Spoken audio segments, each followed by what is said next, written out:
దేశమంతటా ఓట్ల జాతర నడుస్తుంది.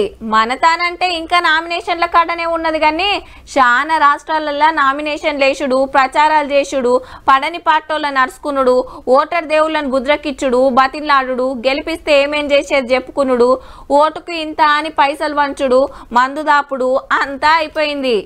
ఇలా పబ్లిక్ అంతా ఏలుకు ఇంకంటించుకున్నారు. చాలా మంది పెద్ద పెద్దోళ్ళు పోటీ చేస్తుర్రు. మరి మనం సుతా చూడాలే కదా ఏడేడ ఎవలెవలు ఏలుకు ఇంకంటించుకున్నారో. చలో అట్లా పోయేద్దాం పండ్రి. 21 రాష్ట్రాలు కేంద్రపాలిత ప్రాంతాల్లో 102 ఎంపీ సీట్లకు ఓట్లు పడ్డాయి. ఇయ్యాల పొద్దుగాలనే పోలింగ్ సెంటర్లకు లైన్లు కట్టిండ్రు. తమిళనాడులో 39 సీట్లు, ఉత్తరాఖండ్ 5, అరుణాచల్ ప్రదేశ్, మేఘాలయ, మణిపూర్ లో 2 సీట్లకు, అండమాన్ నికోబార్, మిజోరాం, నాగాలాండ్, పాండిచ్చేరి, సిక్కిం, లక్షద్వీప్ లో ఒక్కో సీటుకి ఎన్నికలైనాయి. ఈ రాష్ట్రాలు కేంద్రపాలిత ప్రాంతాల్లో ఒక్క దెబ్బకే ఓట్లు ఒడిచినట్టే.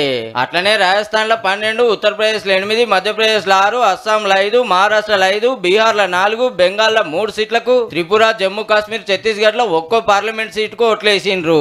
అట్లనే అరుణాచల్ ప్రదేశ్ లో 60 అసెంబ్లీ సీట్లు, సిక్కిం లో 32 అసెంబ్లీ స్థానాలకు సుత ఎన్నికలు జరిగినాయి. తమిళనాడు సీఎం స్టాలిన్ సారు, ఆయన కొడుకు మంత్రి ఉదయనిధి స్టాలిన్, పాత సీఎం పళనిస్వామి, బీజేపీ అధ్యక్షుడు అన్నామలయన్న, ఎంపీగా నిలబడ్డ మన పాత గవర్నర్ తమిళసై మేడం, పాత సెంటర్ మంత్రి చిదంబరం సార్లు ఏలుకి ఇంకంటించుకుంటే, తమిళ తోపు హీరోలు Rajinikanth sir, Kamal Haasan sir, Ajith, Dhanush, Sivakarthikeya, Sarath Kumar sir ఇంటామె రాధికా మేడంతో వచ్చి ఓట్లేసిండ్రు.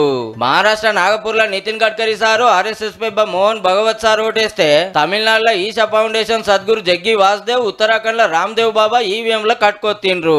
దునియాలనే కుర్సమైలాండ్ పేరు అయిన జ్యోతక్క నాగపూర్ లో ఓటేసింది. ఉత్తరాఖండ్ ముఖ్యమంత్రి పుష్కర్ సింగ్ ధామి సార్ లైన్ లో నిలబడి ఓటేస్తే, Pondicherry CM Rangaswamy sir bike మీద వచ్చిండు. మణిపూర్, అరుణాచల్ ప్రదేశ్, సిక్కిం, మిజోరాం, నాగాలాండ్, రాజస్థాన్ సీఎంలు ఎవరి ఇలాకాలలో ఓట్లేసిండ్రు.